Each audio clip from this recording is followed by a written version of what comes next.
Hello guys, good morning! Ako po si Saituan. Welcome back sa aking channel. Magandang umaga po sa inyong lahat. At kamusta na kayo? Ako okay lang po. At medyo maaga pa po ang aking login. So makikipagkwentuhan muna po ako sa inyo. Unang-una, maraming salamat po sa mga nanonood sa aking video. At sa mga hindi pa po nakakapag-subscribe sa aking channel, kung pwede po, pag-subscribe naman po, suportahan niyo po ang aking channel para po meron tayong matulungan. Yan po. Ang gagawa natin ng reaction video ay tungkol dito kay Nanay Ansing dahil nakakaloka guys, nakakaloka. Wala na talagang kahihiyan itong si Ansing at nababasa naman pala niya yung ang mga comments sa mga videos ni Daddy Frankie. Grabe talaga tong si Ansing. Ngayon lang ako talaga nakakita ng taong katulad niya na sobra talagang parang wala na talagang kahihiyan. Nung pinanood ko si Daddy Frankie nung isang araw nakausap si Ansing ay ramdam ko yung inis ni Daddy Frankie, ramdam ko yung stress niya kay Ansing. Oo. Makarinig lang ng ng hindi naman pala galing kay Daddy Frankie yung sinasabing baboy at saka yung motor. Agad-agad siyang sumusugod kay Daddy Frankie para kunin niya yung kanyang napakinggan na mayroon daw nagbigay ng baboy at saka motor. Ano ka ba naman, Ansing? Sana tamaan ka naman ng hiya. Nakaka-stress ka talaga. At yung asawa niya rin, isa rin. Alam nyo guys, based sa nakikita ko, ako guys, ilang beses ko na itong sinasabi sa mga vlogs ko na ako, ang mga sinasabi ko sa aking mga reaction video ay nagbe-base lang din naman ako sa mga nakikita ko.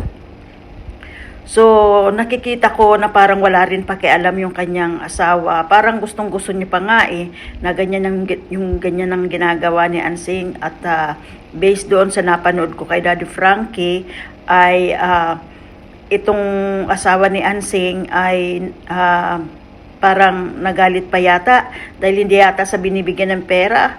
Ganon. Parang gusto na rin yatang umasa na lang din sa tulong ni Daddy Frankie. Hindi pa sila nakontento doon sa binigay na yero at saka sa mga pera na kung ano-ano pang mga binigay ni Daddy Frankie, di ba? Kung nasusubaybayan nyo guys yung mga vlogs ni Daddy Frankie tungkol kay dito kay Ansing ay makikita nyo na pera, material, yun. At kaya nakakainis itong si Ansing dahil totoo yun guys na ngayon lang ako nakakita ng tao na ubod ng kapal ng mukha. Sorry Nanay Ansing, pero ito talaga ang aking nakikita sa'yo. At kung basahin mo ang mga comment section sa mga video, sa mga vlogs ni Daddy Frankie tungkol sa'yo ay sana mahimasmasan ka. At pero ang pwede ko rin sabihin na kay Daddy Frankie din kasi yun at saka mas sa mga nagbibigay. Ako kasi guys, alam nyo, kapag ganyan yung tao ay dapat hindi yan bigyan mo isang beses, dalawang beses, pero wag nang bigyan ng kung ano-ano.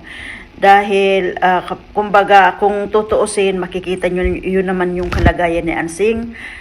Mabuti naman, maganda ang bahay. Mas maganda pa nga ng dihamak ang bahay ni Ansing sa bahay namin dati. Oo, ang bahay namin kung pag nagbagyo inililipad, tapos gawa ulit, pag bagyo lipad ulit, tapos gawa ulit, ganyan ang bahay namin. Itong si Ansing, malaki ang bahay niya, bato, tapos siguro nga kasi alam nyo guys, kung balikan nyo yung mga video ni Daddy Frankie, mayroon siya doon na banggit na yung parang nagtrabaho yata sa beer house, sa bar. Kung balikan nyo yung kanyang video, dahil doon sa lipstick na tinanong ni Daddy Frankie, kung saan nanggaling yung lipstick na yon, at matagal na parang nabanggit doon ni Ansing na ay matagal na to nung nagtatrabaho pa ako sa bar. Yun ang parang nadinig ko kung hindi ako nagkakamali. So parang sanay talaga siya sa mga pambubuladas. Ano ba pambubuladas? Pambubola sa mga ano ba? Kasi yung ginagawa ni Ansing para siyang ano parang scam style na ganon. So, ayun ang aking nakikita. At hindi ko talaga isipin. Kaya kung ako lang kay Daddy Frankie, hindi ko na yan bibigyan at tatapatin ko talaga siya tungkol sa pera ni Oliver. Isa pa yan sa hinahabol ni Ansing. At saka tama lang naman si Kuya JJ na ang bahay ni Oliver ay ilagay doon sa tamang lalagyan, sa tamang patayuan, sa lupa mismo ni Oliver. Dahil ang sabi nga ni Kuya JJ ay kapag nag-away sila ni Ansing, dahil ito si Ansing talaga ngayon pa lang, makikita mo na ang ugali niya.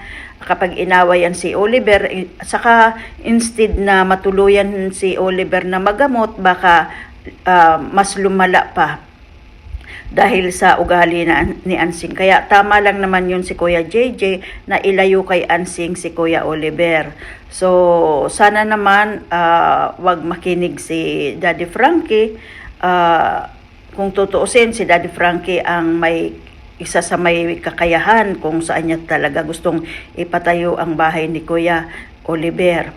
Dahil hindi naman yung lupa ni Kuya Oliver. Si Ansing lang naman ang mayroon kagustuhan doon, na doon itayo yung kanyang bahay or kwarto ni Kuya Oliver. Hindi maganda yon kasi nga naman, kapag inaway ni Ansing si Oliver, kapag na-stress si Oliver, siyempre aalis. So wala siyang bahay na titirahan, balik kulungan siya doon. Pati nga yung kulungan ni Oliver, gusto na rin kami ni Ansing dahil lalagyan niya raw ng baboy.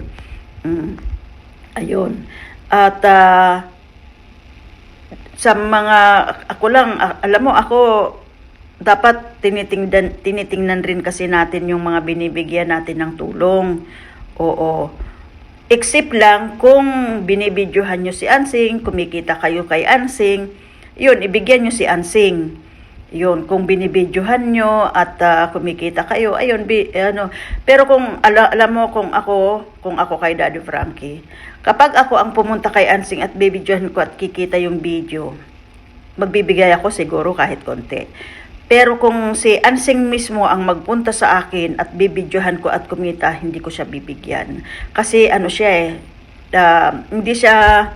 hindi siya dapat bigyan Kasi nakakainis talaga. Nakakainis talaga siya sa totoo lang.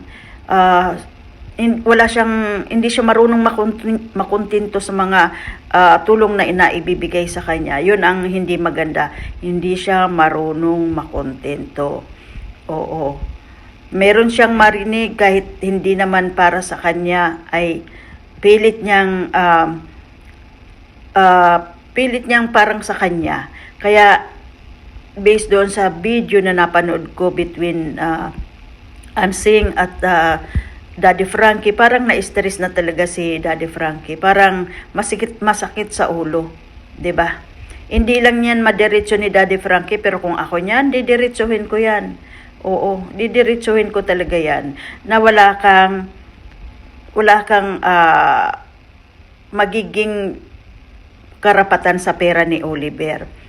Ano't ano man ay kahit ano pang gawin ay hindi po pwedeng itabi sa bahay mo. Ngayon gusto niyang alagaan si Oliver dahil may pera. Kapag nalukarit ulit yan, alagaan niya ba? Noon nga hindi niya maalagaan. Sabi ni Kuya JJ, imbis na alagaan, lalo niyang inaano. 'Di ba? Ngayon syempre may pera. Alam mo naman, may pera na si Kuya Oliver, kaya ayun. At gustong-gusto niya ng alagaan. Pero kapag naubos ang pera, nako, dyan na naman magsisimula. So, yun guys, yun lang naman ang aking nakikita based sa mga napapanood ko. But anyway, nasa mga sponsor pa din yan. kung magbibigay sila kay Ansing na kay Daddy Frankie pa rin yan. At doon sa pera ni Kuya Oliver, kailangan talaga pag-usapan ng magkakapatid. At kahit mag-agree ang mga kapatid, pero hindi pa rin para sa akin pwedeng patayuan ng kwarto si Oliver sa tabi ni Ansing. Kailangan talaga ipatayo sa mismong lupa ni Kuya Oliver. So guys, maraming salamat po sa inyong lahat at pakisuportahan nyo po ang aking channel, pakisubscribe and like, comment po. At sa mga maraming salamat po guys. Maraming salamat po guys at ayun, nag-alarm na at ako ay maglalag-in na guys. Actually, meron pa akong 5 minutes. Palagi ako naglalag-in before ng time ko. Oo guys. So guys, maraming salamat po. See you on my next video guys. Bye-bye.